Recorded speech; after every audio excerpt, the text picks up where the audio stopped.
Bunchy Carter and John Huggins were supposed to have been killed down in the Watts area working on some kind of a drug transaction. The older brothers teach the younger brothers, we emulate their example. So our example was revolution. It was a line in the book that said the Crips and Bloods are the bastard offspring of the political parties of the 60s. The leadership falling apart in the Black Panther Party, the US organization, and most of the gangs were born out of the demise of those parties. You know what I mean? So out of the ashes of the Black Panther Party came, you know, gangs, Crips, Bloods.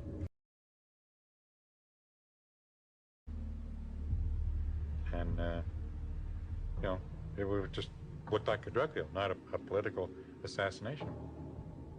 We're naive, and we thought that it was just another move by the US organization. There's a lot of what I call ghetto folk tales, you know what I mean? Some of it's true, some of it's not. Sometimes our own personal perspective kind of overshadows what really went on. I wanted to clear up what was really going on, you know, before my time, you know.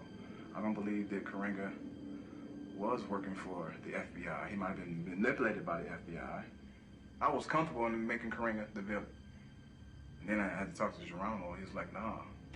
For all of these years, the US organization has been getting a bum rap behind that killing. I'm sure Bunchy, above all, would be turning over in his grave if we were not to straighten this out. Some kind of memorandum was uncovered from the FBI, which declared, though we did not pull the trigger on that day, January 1969,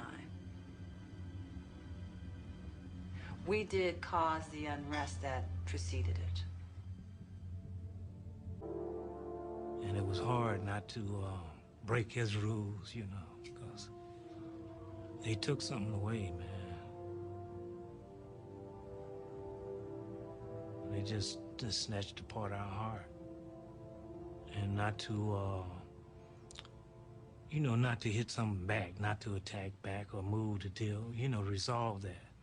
It is still hard today, you know, to talk about it. When you take something away from a community or people, the community will replace it with something. When you took the leadership away in the 60s, the youth replaced it with something. We seeked our own leadership. We felt basically that the leaders of the 60s failed us because we didn't quite comprehend what they stood for. The act of violence totally on the people, without a people fighting back, it didn't make any sense to youngsters. So we formed our gangs and we dealt with our own brand of leadership. Today they call it Bloods and Crips. I don't really know who the leaders are. They're all dead. You know, Martin Luther King, Malcolm X. It's like you can't be a leader for the black community if you're alive. It means you probably wasn't doing your job.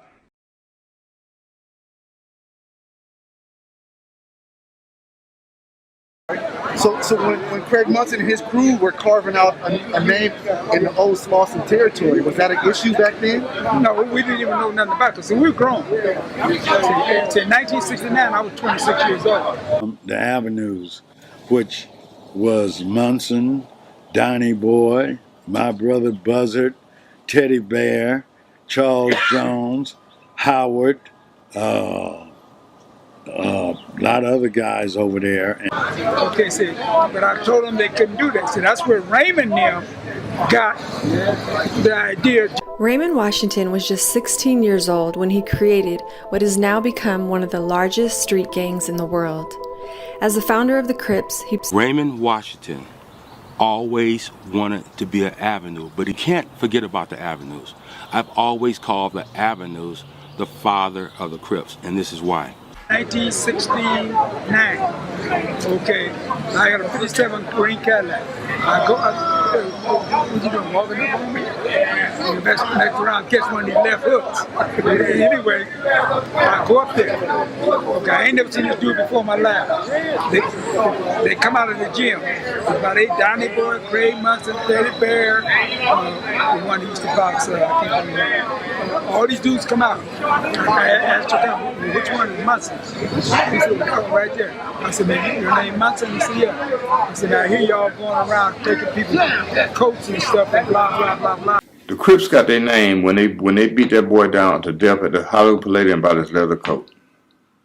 On March 20th, 1972, shortly after a concert featuring Wilson Pickett and Curtis Mayfield, 20 youths belonging to the Crips robbed and beat Robert Ballou Jr. outside the Hollywood Palladium. The Crips got stealing leather coats from the Avenues. They were the first ones that started taking leather coats. So the Avenues are the original leather jackers. Yes. Your name Munson? He said, yeah. I said, I hear y'all going around taking people's coats and stuff and blah, blah, blah, blah. You can't do that in this neighborhood. Okay, and he was, he's this tall, and that big old hands. I said, damn, this is a big old spot. He was about, I don't know if he's 17 or 18 or something at that time. 19. Yeah, but maybe he was 19. But he was a big old, all them dudes were tall, not every one of them. And so then he said, yeah, all right, Bird, and walked away. When he said that, I didn't know he even knew it, but see, Craig Munson there came from down the street from me in the curve right before we get to 83rd. AC, you actually a founder of the Crips and a founder of Pyru, or co-founder. I can say co-founder because I don't have to take no responsibility fully on myself. But to be affiliated with both Crips and what became Bloods. I'm the beginning of both of them. Yeah. I say this again: if Craig Munson would allow Raymond Washington in the Avenues, perhaps there never would have been a Crip. The Avenues was a big name to me, and respected likewise in that neighborhood and wherever else they went. You know what I mean? So, all of us, was adopted their style of life, and tried to, imitate and be like one. And I had one in particular, like Victor Adams. He adopted me as a little brother. He was a little skinny guy at that time, but later on, as we grew, he got big and he was crippled. He had like a leg defect. You know what I'm saying? But one leg was either shorter than the other one or whatever, but he walked, but he developed that walk and made it a cold stroll, right? We always started walking like Victor Adams and moving like Victor Adams and walking with a limp, right? So yeah, we was acting like we was crippled. I wish I could get up and demonstrate that walk, but I won't. But we had that little walk like this here, right? Because Big was big, and we walked like that, right? And one of our legs was shorter than the other. We was acting like we was crippled. What y'all two up to? First of all, that's where trophies come from, left field. And we came up with the idea that Crips. You know what I'm saying? So this whole crippled walk was fleeking, and since I got time to... actually originated from Victor Adams. Victor Adams and he know now. Because I put it out there. We wouldn't ever tell him back then, because we didn't say Victor Adams hit somebody upside the head with a dumbbell for trying to imitate him. The origin of the name Crips has been debated over the years. Raymond had a limp. He walked with a limp, up and down like that. We always started walking like Victor Adams and moving like Victor Adams and walking with a limp, right? So yeah, we was acting like we was crippled. And he said to me, I don't want to be in the Avenues no how. I'm going to go and I'll start my own gang. And I said, what you going to call it, you little crip?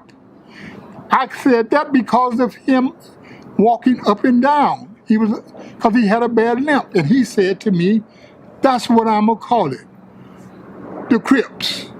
And he limped down the alley just like that. And that was the last time I saw him.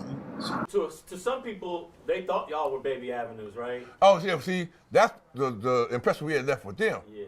But see? But he did not live in Avenue territory, so we call him a wannabe. To this day, they don't know why we became Crips.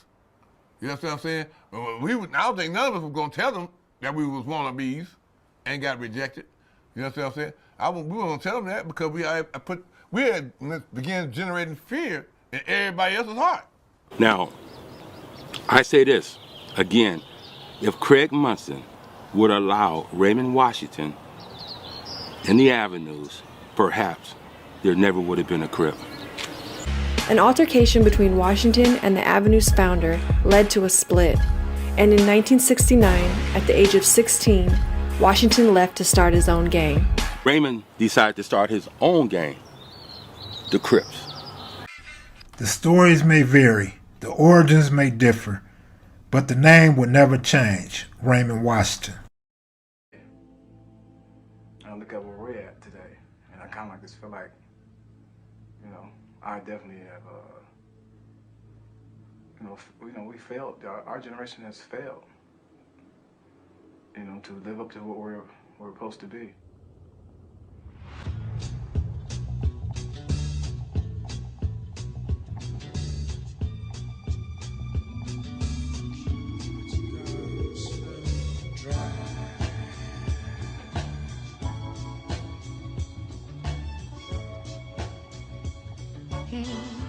The movement started kind of changing in the 70s. The clothes were changing, the individuality, freedom of expression. Somebody. I am black, beautiful, proud. I must be respected. The Black Panther Party gone, US organization gone. Both those groups have been neutralized. Guys who I knew who were starched and iron revolutionaries who died for the movement. And I got out and they was telling me, man, it ain't happening, homeboy. It ain't about the power to the people no more. It's about power to yourself. We're out here building a new nation for black people. It's time for you to start paying some dues, nigga. I ain't giving you shit. And I remember the same brothers wearing, trying to emulate the Panthers was like getting ready to afro and laying. Lord Jesus had dudes in the rings and the coats. But after the Superfly movie, you didn't see no images like Huey. Yeah, all that was gone. All that was going. A lot of black men started saying, well, I'm not gonna get involved with that, and I'm not gonna get involved with that. You better take good care of me. Nothing better happen to one hair on my gorgeous head. Can you dig it? Brothers start seeing those images on the big screen. You know, it's about me. I'm gonna get mine, and they better not fuck with me. I think that was kind of like changing up the guard right around there. At the end of the movie, he won. When they started making movies like Superfly where guys got away, then, we can do it. And this kept guys like me going to jail. So what effect do you think at the end of the movie by him winning that they had on the community? A lot of people out there in Inglewood Cemetery, that's the effect that they had. Oh, Superfly. You're gonna make your fortune. But if you lose... This is proof that the living conditions and environment is the real problem. And this is proof that it's still